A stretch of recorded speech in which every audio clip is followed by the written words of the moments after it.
So the amazing organization that Anne started, VT Digger, is a part of the Vermont Journalism Trust.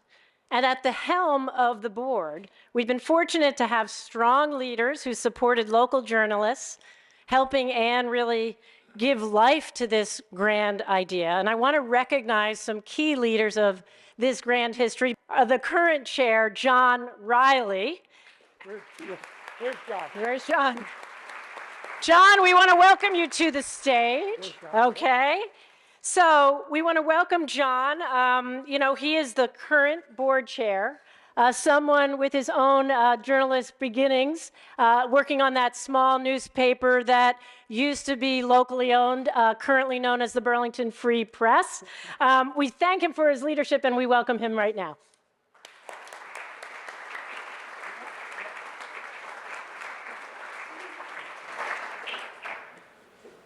Thank you. Welcome. Good to see you all. I want to start with some acknowledgments. First of all, our co-chairs, two couples, Neil and Sue, and we also have Denise Casey and David Goodman, who is our podcaster extraordinaire, and we'll hear more from him later in a conversation with Anne. I want to acknowledge all the board members who are here tonight who have really served as our planning committee.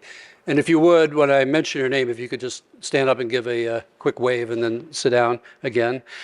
We have with us tonight Greg Craig, here from Washington. And, maybe we'll hold our applause to the end because there's several. Don Hooper, Bill.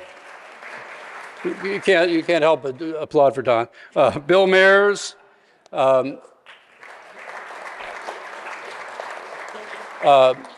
Matt Rubin, I haven't seen Matt. Matt, are you here? Yeah, thank you. Good.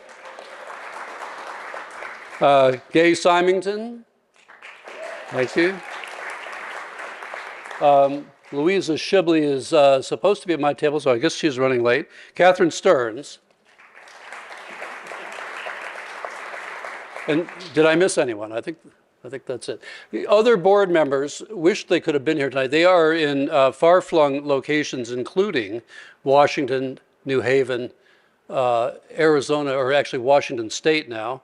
Rob's babysitting grandchildren up there, and China. So they wish they could have been here, but obviously couldn't. But they all participated in the planning, and we really appreciate their help. Let me just also acknowledge the staff. Let's start with the business staff. Again, if you could just sort of stand and give a wave. Nick Irvine handles our underwriting. Libby Sparadeo these days focuses mainly on our grant applications. Florencio Terra handles our membership. Dustin Byerly, our major gifts. Kate Olney, who does donor relations and has handled all the details, the logistics on this event. And we owe her a great deal of gratitude. And of course, Sky, who we'll hear more from later this evening. And let me turn to the newsroom staff. Let me also acknowledge the newsroom staff. Paul Heinz, our editor-in-chief. Peter Daria is our education reporter. Lola Dufour and Sarah Meerhoff, our political reporters. Thank you. I didn't see Audi. Audi Gupta is here. Oh, okay. Covers Chittenden County. Thank you. Aaron Patenko, data and graphics. Great work there. Sean Robinson covers Northwestern Vermont. Hey, practically in front of me. Glenn Russell, our photographer.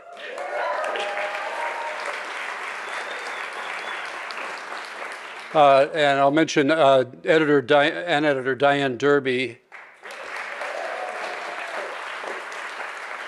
And I would be remiss if I didn't mention Jim Welch, who has now retired, but has given us done extraordinary work for us in many ways, including our internship program, which we have now named in his honor, the Jim Welch Internship Program. I'd like to thank our sponsors, and special thanks also to Wynn Smith, a longtime supporter who helped us to secure this venue this evening. And I would also like to acknowledge the presence of Richard Watts, who runs the Community Journalism Project at UVM.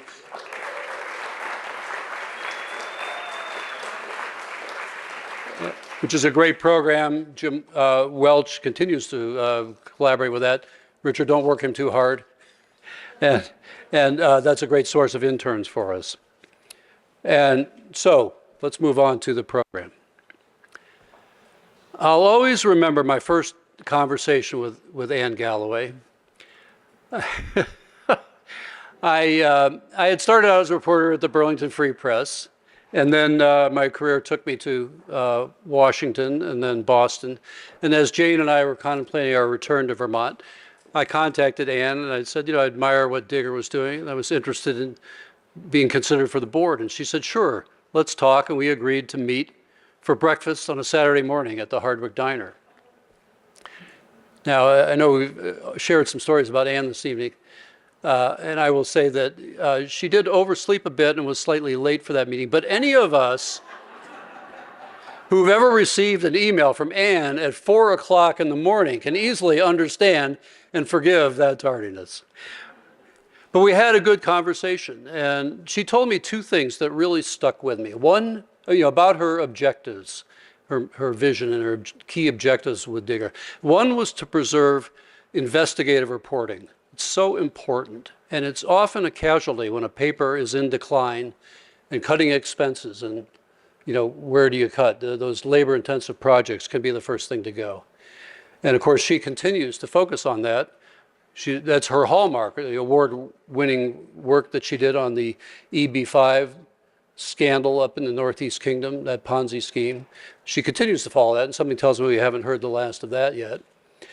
And the other was to ensure that every Vermonter and every community had access to news. And then she told me something that really, frankly, it stunned me. She said the Brattleboro Reformer was down to one reporter. And that's when it sort of hit me. This is how bad it's become. I mean, I remembered the Reformer as Norm Runyon's paper. Norm, a bit of a legend. He had worked for UPI, covered world capitals, London, Paris, New York, Washington. He covered the Kennedy assassination. And then he settled in Brattleboro and managed a paper that was a vibrant paper in a vital Southern Vermont community. And today, or at that time that Ann and I talked, its staff decimated. And I'm sorry to say this is all too common. A few statistics. Since 2005, this country has lost over 2,000 newspapers. Half of journalists have lost their jobs. And an estimated 70 million people now live in what could be called news deserts. It's a crisis. But let's bring it back to Vermont for a second. Where would we be if not for these dedicated reporters and editors that we have here? And the essential coverage that they provide, covering the legislature, government agencies, critical issues including homelessness, addiction, education, healthcare, and access to it, and importantly, the flood in July, where they warned people about the impending severity of the storm, some even receiving push notifications on their phone. I know Sky was one, warning you of what was coming. And then the aftermath, the follow-up, and talking to people and identifying areas of need and where they could go for help. It's essential. And that need is what Anne Galloway foresaw 14 years ago when her own job eliminated at the Times-Argus. She decided to found VT Digger. And that is what your support helped her to launch and what helps us keep producing it today. And I'd like to ask for a round of applause for Anne for starting it and to all of you for helping to support it.